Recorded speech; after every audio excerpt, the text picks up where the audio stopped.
Assalamualaikum warahmatullahi wabarakatuh. Selamat pagi, siang, sore, atau malam untuk para sahabat channel Ada Kisah. Semoga para sahabat senantiasa diberikan kesehatan dan keberkahan oleh Tuhan Yang Maha Esa.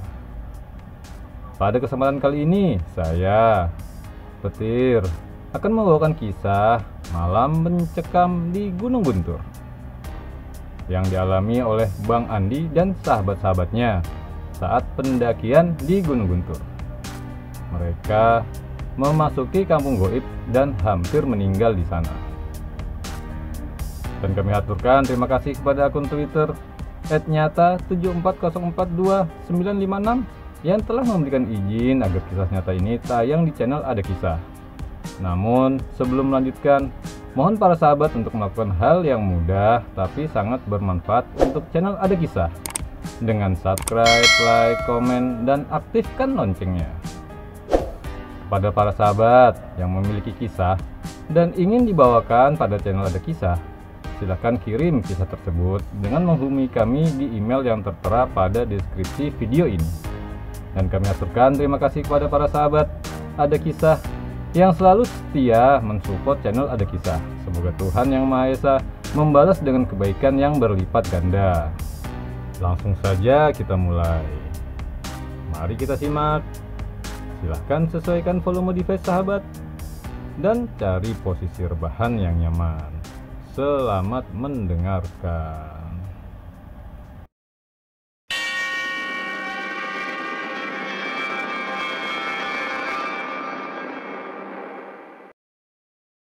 Andi tambah khusyuk mengisahkan pengalaman horor di tahun 2007 kala mencoba menaklukkan puncak Gunung Guntur bersama 4 orang lainnya yang notabene juga teman-teman kerjaku di kantor. Kisah ini real dikisahkan sore 28 Oktober 2021. Saya dengarkan sendiri dari narasumber. Awalnya kisah yang diceritakan Andi agak membosankan. Tak ubahnya pengalaman horor tersesat yang sangat mainstream terjadi di dunia pendakian. Wajar saya sedikit berkata seperti itu, karena saya pribadi juga salah satu pecinta pendakian gunung. Hehehe. Namun, selang 10 menit dia bercerita, tatkala kisah itu mulai menonjolkan sisi lainnya yang jauh lebih kelam. Aku malah langsung memotong perkataannya sore tadi. Serius Lundi? Tanyaku keheranan tatkala dia mengisahkan mereka memasuki kampung goib dan hampir meninggal di sana. Demi Mas, ujarnya sembari mengangkat 2 jarinya seolah jujur bersumpah. Malam itu benar-benar malam mencekam bagi kami di Gunung Guntur, jelasnya, sembari mulai mengisahkan apa yang sebenarnya terjadi di tahun 2007 itu.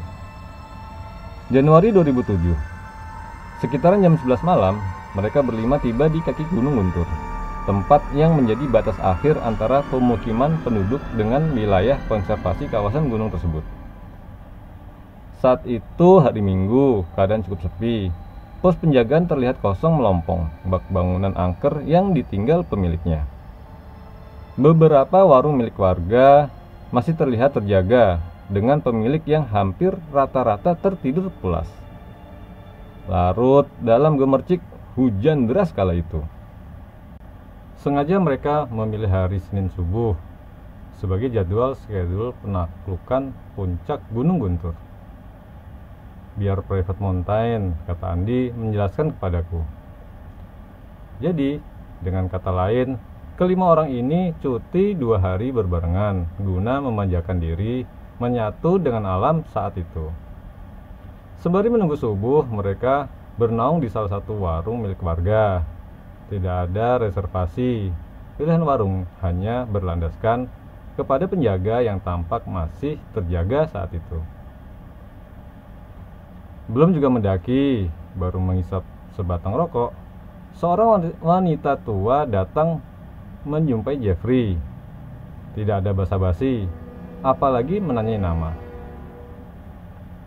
Kalian pulang saja, Gak usah mendaki saat ini, ucapnya kepada Jeffrey yang membuat dirinya kaget bukan main.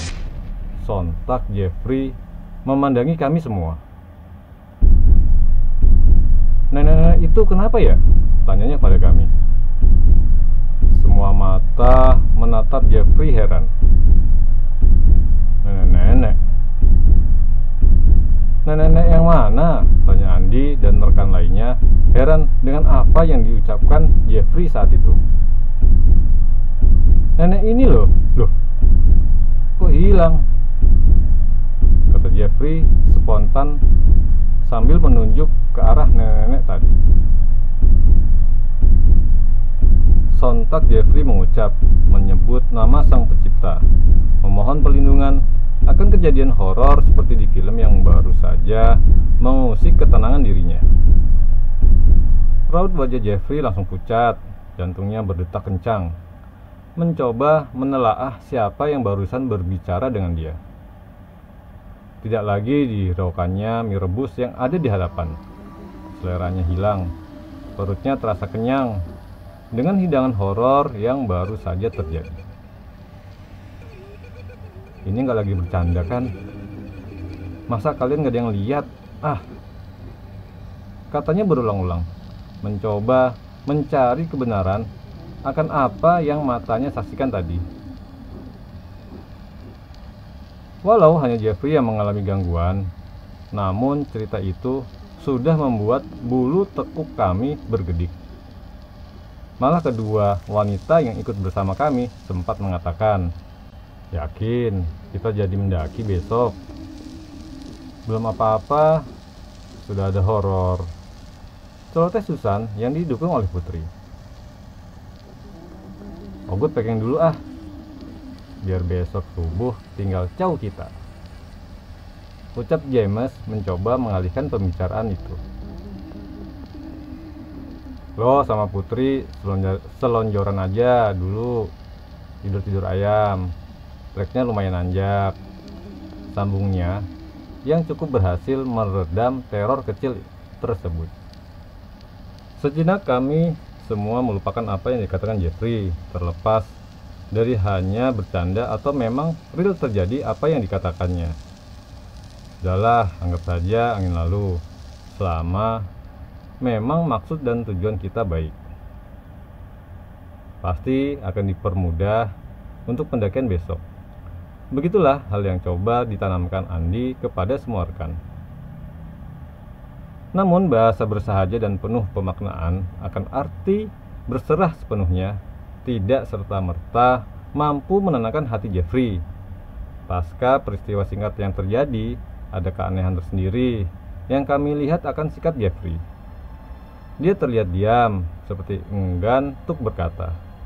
Belum lagi bila kami ajak berbincang, dirinya tampak tidak fokus dan melamun. Iya, kenapa? Oh, apa tadi? Jawaban Jeffrey yang tak pernah sesuai dengan arah pembicaraan. 2:30 subuh, suara James beradu kencang dengan riuh hujan yang belum reda. Dia mencoba membangunkan kami satu persatu dari mimpi indah yang baru beberapa jam terjalani. Woi, bangun, ayo siap-siap, katanya saat itu. Mata masih terasa sepat, menahan kepala yang masih belum sepenuhnya tersadar. Belum lagi hawa dingin yang menusuk tubuh, membuat kami hanya duduk dengan masih berselimut jaket menutupi bagian kaki. Kurang lebih memakan waktu sejam bagi kami untuk benar-benar tersadar dan siap melakukan pendakian. Sesekali suara James riuh berteriak, lambre, pada lama semuanya. Celotehnya yang sudah tampak bosan menunggu kami berempat. Singkat cerita, di jam 4 kami berlima akhirnya mulai pendakian itu. Jalur Cikahuripan menjadi pilihan kami saat itu. Kenapa? Kami pun tidak tahu jawabannya karena pada saat itu hanya James lah yang pernah mendaki Gunung Guntur dan dia juga yang mendaftarkan maupun mempersiapkan segala kebutuhan dan keperluan. Jeffrey sekalipun sebagai orang yang paling sering melakukan pendakian di beberapa gunung di Jawa belum pernah menyinggahi puncak gunung ini. Terus bagaimana yang lain? Hanya bermodalkan nekat dan tekad. Di awal pendakian kami melewati jalan setapak dengan pemandangan yang masih relatif gelap. Mungkin bila perjalanan ini dilakukan saat matahari sudah terbit, mata akan termanjakan oleh hamparan hijau dari ladang milik warga setempat. Saat itu hanya rombongan kami yang terlihat melakukan pendakian. Tak heran jua dan tak perlu mendramatisasi karena hari yang kami pilih bukanlah long weekend, apalagi tanggal merah. Plus ditambah itu hari Senin. Ya sudah pasti kami akan merasakan private mountain dalam benak pikiran. Kurang lebih 1 jam kami intens berjalan tanpa jeda. Susan menjadi orang yang agak ribet kala itu. Wajar saja dengan jalur yang agak licin, habis diguyur hujan semalam suntuk. Dan belum lagi sepatu yang digunakannya juga model sport, layaknya anak-anak ABG mau nge-mall di zaman sekarang. Membuat dia beberapa kali tergelincir dan menjadi bahan candaan kami saat itu. Kami terus berjalan menelusuri telapak demi setapak.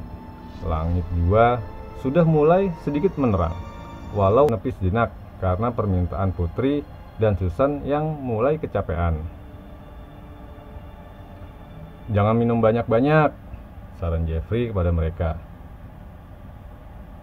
Tak kurang 3 menit rasanya kami bersantai sejenak meringankan betis.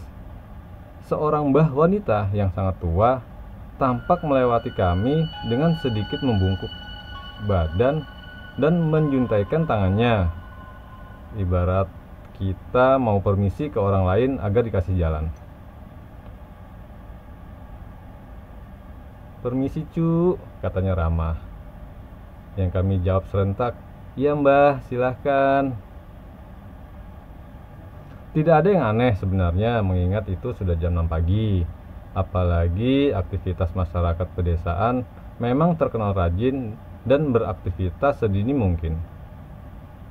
Tapi yang menjadi pertanyaan kami bukan bahasan dari mulut Putri yang mengatakan, "Hebat ya, sudah setua itu masih bisa nanjak." "Tapi jam berapa dia naik ke atas sana?" ujar Jeffrey yang langsung kembali berjalan dan membuat kami saling menatap, mencoba mencerna apa yang barusan Jeffrey katakan. Sebab secara logika kami berjalan jam 4 setelah gerimis mereda, malah di jam 3 subuh tadi hujan masih sangat lebat. Yang pastinya tidak mungkin wanita setua itu dapat mendaki naik ke atas sana. Keadaan sempat hambar dan sangat membosankan. Semuanya mencoba menjaga tutur kata dan fokus untuk sampai ke puncak Gunung Guntur sesuai dengan rencana awal. Gambaran sedikit, secara umum sebenarnya kurang lebih 6-7 jam seharusnya kami sudah sampai di puncak. Terlebih lama rasanya kami berjalan dan hanya sedikit waktu kami luangkan untuk istirahat. Namun 5 jam berjalan, pos 1 pun tak kunjung tampak. Bila hitungan matematis, seharusnya kami sedikit lagi sampai pada pos 3. Atau minimal sudah berada di pos 2. James yang notabene sudah beberapa kali mengunjungi tempat itu, menjadi orang pertama yang frustasi.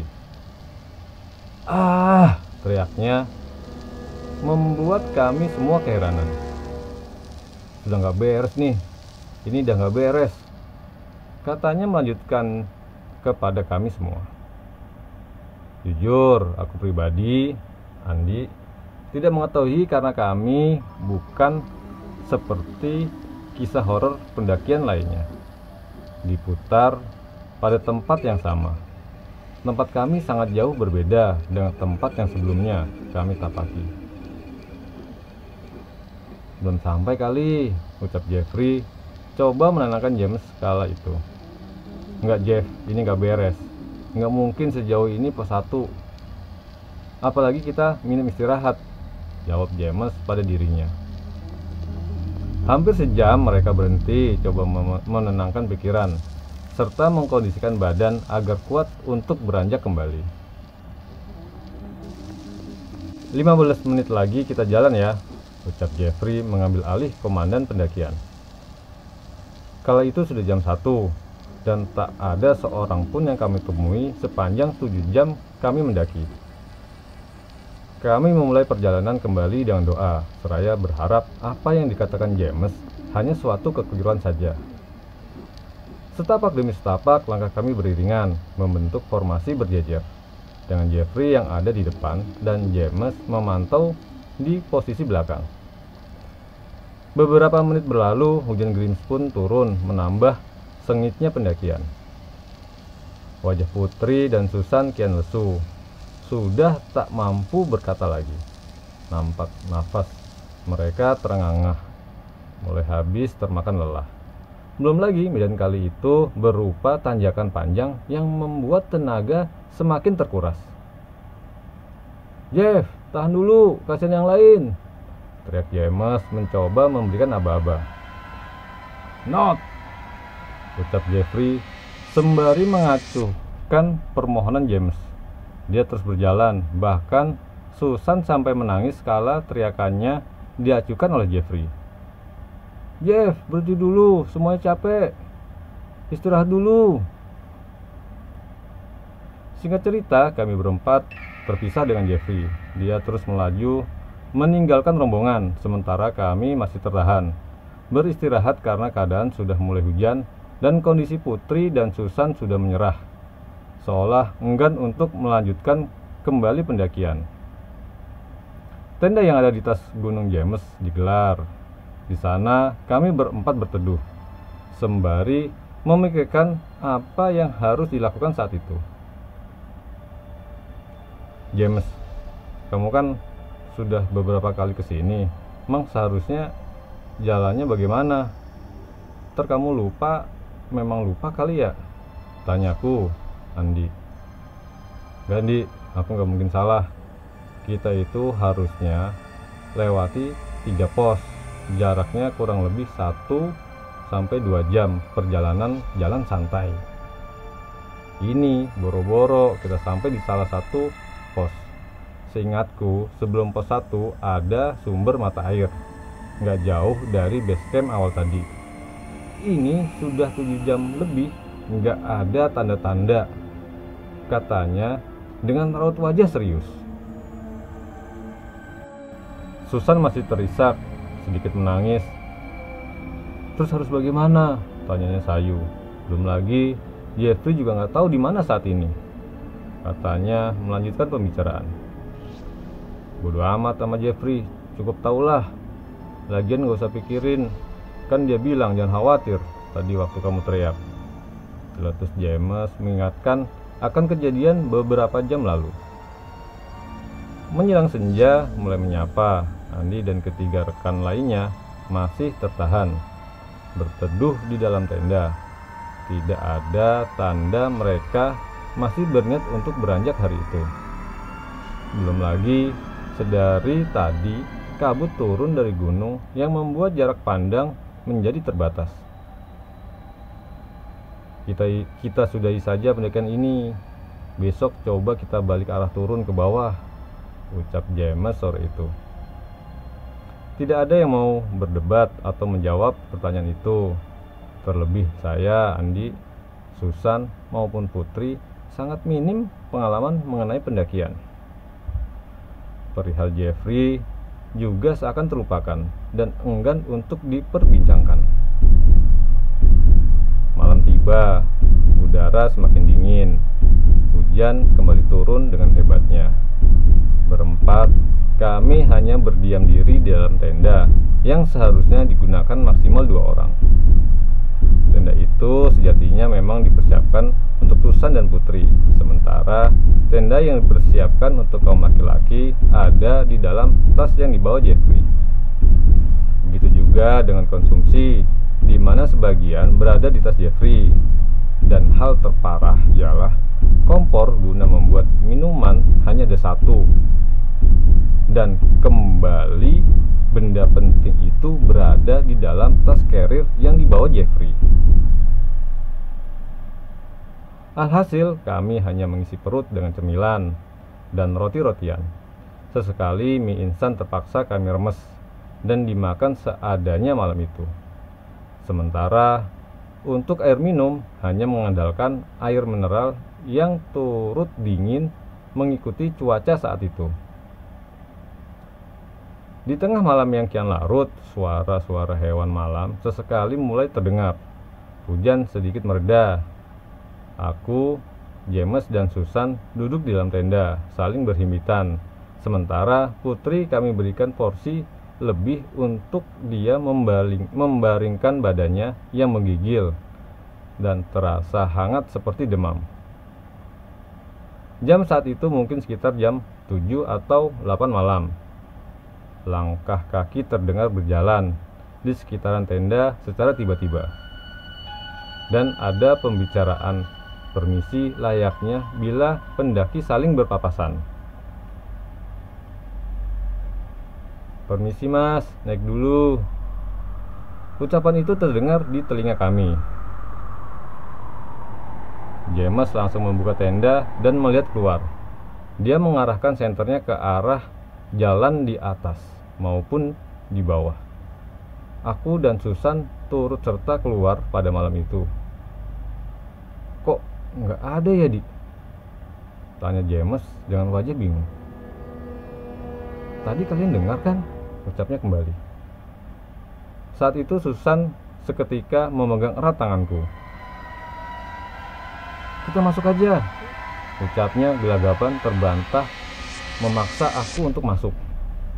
"James, buruan masuk," ucapnya kembali dari dalam tenda, seolah memberikan tanda, dan kabut kembali turun dari gunung, sepintas menghilangkan James dari pandangan kami. Susan semakin kencang menggenggam erat tanganku. Suruh James masuk, cepat," pintanya. "Kenapa? Kamu kenapa, San?" tanyaku heran, sembari melangkah keluar tenda. Dan benar saja, apa yang menjadi ketakutanku, Susan seakan terjadi. Tidak kutemui James saat itu. Beberapa kali aku mencoba menyenter dan nihil hasil keberadaannya. "James, lo di mana? Masuk tenda dulu," teriakku berkali-kali tanpa ada balasan darinya. "San, kamu kenapa? Mau kamu lihat apa?" tanyaku keheranan melihat tingkahnya yang masih gelagapan ketakutan sedari tadi. Nenek yang tadi pagi ada di depan, Di. Matanya hitam semua, mulutnya penuh darah. Aku nggak tahu kalian lihat apa enggak. Waktu James ngaren center," ucapnya sembari menunjuk satu arah, seakan memberitahu di mana dirinya melihat sosok itu. Bukan itu saja. Pendaki yang tadi permisi juga ada." "Ada di mana?" tanyaku menyela pembicaraan Susan. "Dekat nenek itu, mukanya semua sudah hancur. Mereka lambai-lambaikan tangan kayak manggil, Di," ucap Susan yang semakin membuat bulu kuduku merinding. Di tengah keheningan suasana di dalam tenda malam itu, satu suara menggerang, mengaung dengan nafas yang sangat berat, terdengar nyata. Wajah memucat seketika terjadi dikala aku dan Susan saling bertatap dan menoleh ke arah Putri yang tiba-tiba meronta dan sudah berada dalam posisi duduk. Susan berteriak histeris. Sementara aku dilanda kebingungan serta takut yang mungkin sudah mencapai batasnya. Tanganku gelagapan mencoba meraih resleting tenda tersebut. "Keluar San, cepat!" ujarku sembari menggenggam erat tangan Susan.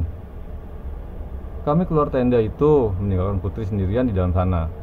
Dan hanya beberapa langkah atau mungkin satu langkah saja kaki keluar dari tenda itu, kembali aku dan Susan tertegun melihat keadaan di depan yang semula bebatuan berubah menjadi pandangan perkampungan dengan obor api yang menerangi tempat itu.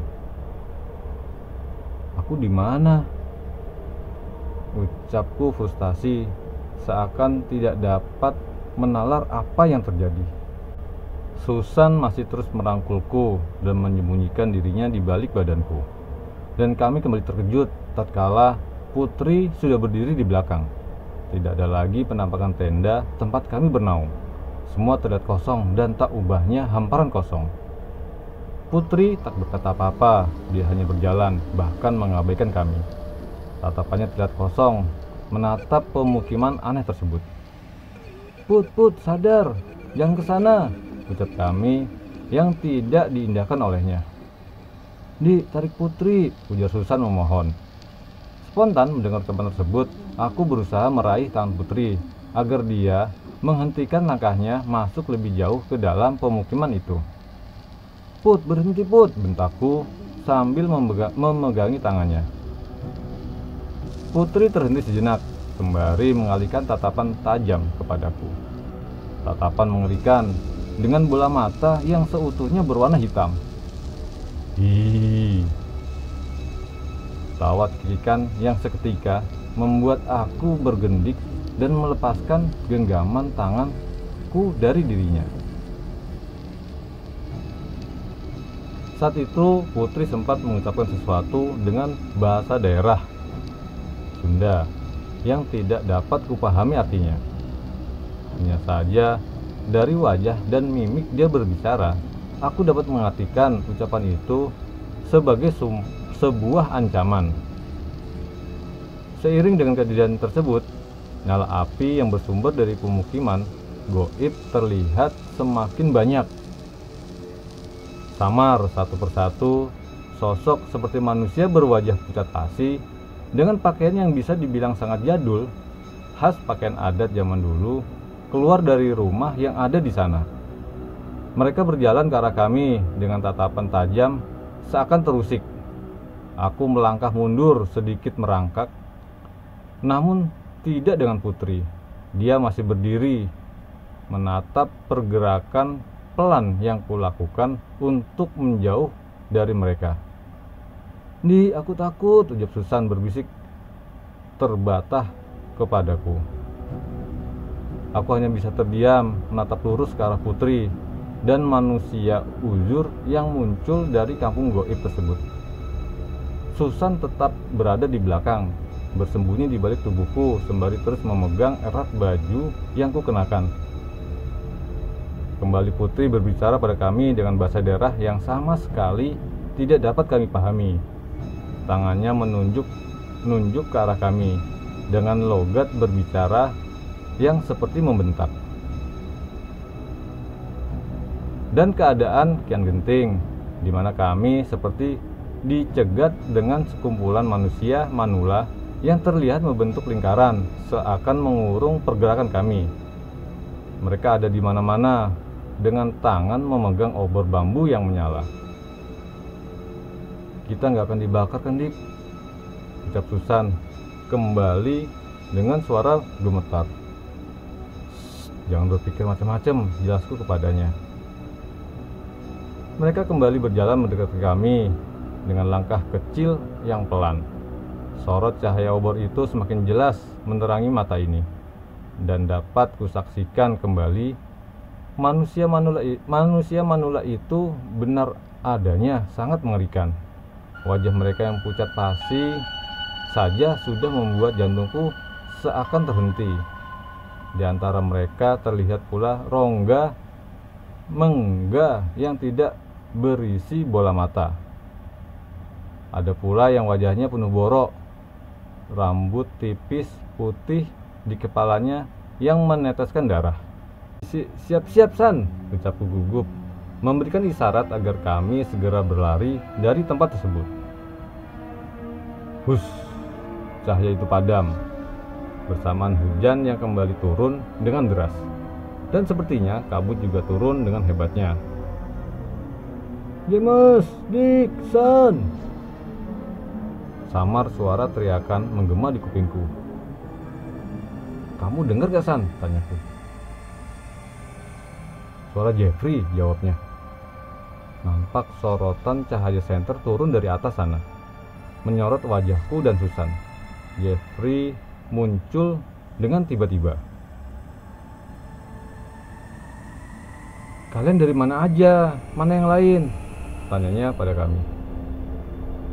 Singkat cerita, dengan mengikuti Jeffrey, kami akhirnya dapat lepas dari teror horor itu sementara. Dan ada hal yang lebih gila lagi. Kurang lebih 30 menitan berjalan, kami sudah sampai di atas, atau di puncak, tempat di mana Jeffrey membangun tenda. Setibanya di dalam tenda, aku dan Susan baru menceritakan apa yang kami alami, termasuk hilangnya James dan Putri. Jeffrey bergedik mendengar kisah itu, terlebih saat kami mengatakan kesal akan kelakuannya meninggalkan kami di tengah perjalanan. Namun lebih keheranan dan ketakutan kala itu mendengar perkataan Jeffrey penuh dengan sumpah yang membawa nama Sang Maha Pencipta. Yang ninggalin itu kalian, aku gak dibangunin. Jam 6:30 pagi, jalan sendiri naik ke atas sini. Sumpah, demi apapun, ucapnya kesal pada kami. Terus siapa yang tadi naik bersama kita? Tanya Susan padaku. Dan yang lebih menggilakan, kenapa Jeffrey kembali turun? Karena dia diinformasikan oleh 3 orang pendaki. Mas, rombongan 2 cowok dan 2 cewek yang di bawah temanmu bukan? Ucap Jeffrey mengatakan perkataan pendaki yang ditemui. Pendaki itu juga menyuruh Jeffrey untuk menjemputnya ke bawah. Terus di mana pendaki itu sekarang? Aku nggak tahu, Di. Tempatnya ini luas. Entah ngecamp di mana mereka. Ya bukan urusanku, ketus Jeffrey menjawab. Entah jam berapa saat itu, namun yang pasti saat hujan sedikit mereda, Jeffrey kembali turun menyusur kembali ke bawah untuk mencari Putri dan James. Sementara aku disuruh tetap berada di tenda bersama Susan. Kalian jangan kemana-mana, apapun yang terjadi tunggu di tenda saja, ucapnya tegas. Lama Jeffrey meninggalkan kami di sana. Malah aku dan Susan terlelap tidur dalam keadaan pakaian yang basah malam itu. Jeffrey kembali dengan membawa perlengkapan kami, namun tidak dengan Putri dan James. Sampai saat itu, James dan Putri tidak berhasil dia temukan.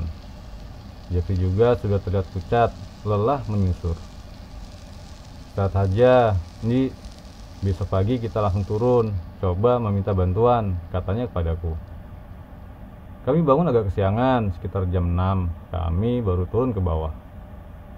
Sesekali kami berteriak memanggil nama James dan Putri, tapi tidak ada tanda keberadaan mereka kami temui. Hingga sekitar jam 1 siang, kami sampai di bawah dan tahu apa yang kami dapati. James dan Putri tertidur lelap di warung tempat kami bernaung semalam. Dan perkataan pemilik warung, kedua orang itu juga tak jauh waktu tiba ke kami. Turun dengan wajah yang lelah dan langsung tertidur di sana, ucap pemilik warung itu sembari menunjuk mereka. Udah gitu aja, Dik, tanyaku kepada Andi. Iya, itu yang kami alami, Mas. Kalau soal James, apa yang terjadi? Itu orangnya. Monggo ditanya langsung, ucap Andi kepadaku. Manaku menatap James dengan sedikit menyengir. Mang, lu kenapa, James? Ucapku berharap James mau melanjutkan cerita tentang itu. Suram bos, ucapnya memulai cerita. Kita mulai dari cerita terakhir Andi melihat James saat ada suara langkah permisi dan mereka bertiga, James, Andi, dan Susan, keluar dari tenda guna mengecek sekitar. Sudut pandang James sama dengan aku. James, buruan masuk, ucap Susan yang kembali memanggil namaku dari dalam tenda. Kabut kembali turun dari atas gunung, namun aku masih penasaran akan suara permisi yang tadi kami dengarkan. Aku masih asik mencoba menyinari sekitar. Kali aja ada jejak atau petunjuk yang dapat kutemukan. Dan saat itu kembali kudengar teriakan. Susan memaksa Andi untuk menjemputku di luar.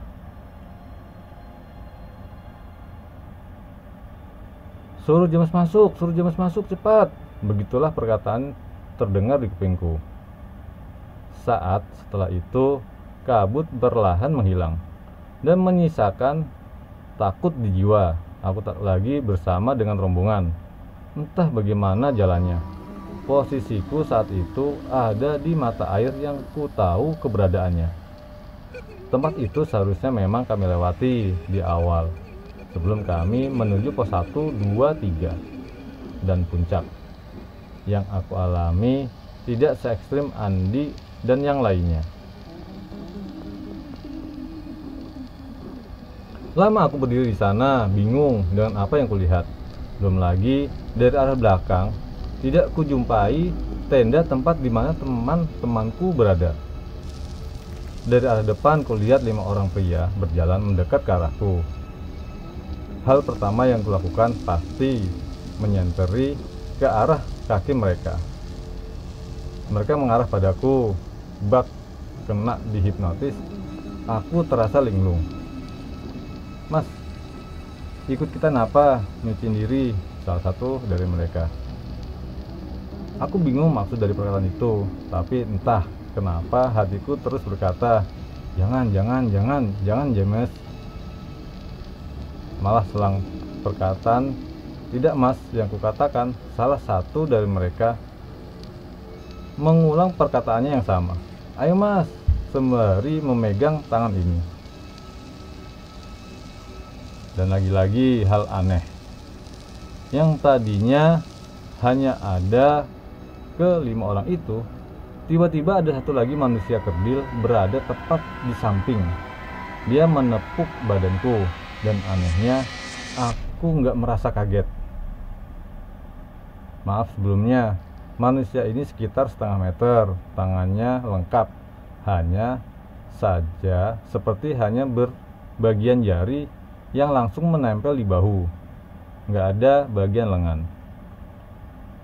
Manusia itu berkata, jangan, nggak usah ikut, sembari mengerahkan tangannya, memberikan isyarat nggak dengan ke-5 jari yang digoyangkannya. Aku pun nggak dapat memastikan berapa lama percakapan itu, dan si manusia kerdil tersebut seakan melarang diri ini. Yang pasti, perkataanku saat itu untungnya tidak berubah dan terus berkata tidak, yang membuat ke-5 orang tersebut akhirnya meninggalkanku di sana. Seperti yang kukatakan, aku layaknya orang terhipnotis. Saat itu, makhluk kerdil itu pun tiba-tiba lenyap, tidak ada di sampingku. Dan anehnya, aku nggak merasa heran ataupun ketakutan. Yang kuingat, aku hanya merasakan lelah dan sangat mengantuk, yang akhirnya membuatku malah tertidur di sana. Singkat cerita, di jam 10-an aku terbangun, dan tak jauh dari tempatku itu aku lihat Jua, putri terlelap, tidur dengan pulas. untuk Putri tidak dapat menjelaskan apa-apa dan kenapa dia di sana. Hal itu juga membuat aku memutuskan untuk turun bersama Putri ke bawah, dengan harapan nanti akan meminta bantuan bila tidak ada info keberadaan akan rekan lainnya. Setibanya di warung tersebut, baik Putri maupun aku lagi-lagi merasa hal yang aneh. Kami malah langsung terlelap, seperti tidak memiliki sedikit pun tenaga yang tersisa. Dan di mana tahu-tahu ada suara yang membangunkan kami, yaitu suara Andi, Jeffrey, Susan. Ucap James menjelaskan padaku. Gak lama bos, selang kami kumpul kembali, kami sempat bersih-bersih, makan, saling bercerita apa yang terjadi. Ya sekitar 1 jaman lah. Terus ya udah, kami langsung pulang balik ke Tangerang. Ucap James menutup ceritanya. Demikian kisah mencekam di Gunung Guntur, dialami oleh Bang Andi dan sahabat-sahabatnya saat pendakian di Gunung Guntur. Mari kita ambil hikmah dari kisah ini. Terima kasih kepada sahabat Ada Kisah yang telah mendengarkan kisah ini hingga selesai.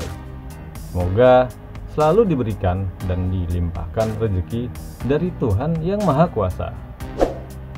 Untuk para sahabat yang belum subscribe channel Ada Kisah, kami mohon untuk subscribe channel ini agar kami selalu semangat untuk menceritakan kisah-kisah lainnya. Dan sampai ketemu lagi pada kesempatan yang lain. Wassalamualaikum warahmatullahi wabarakatuh.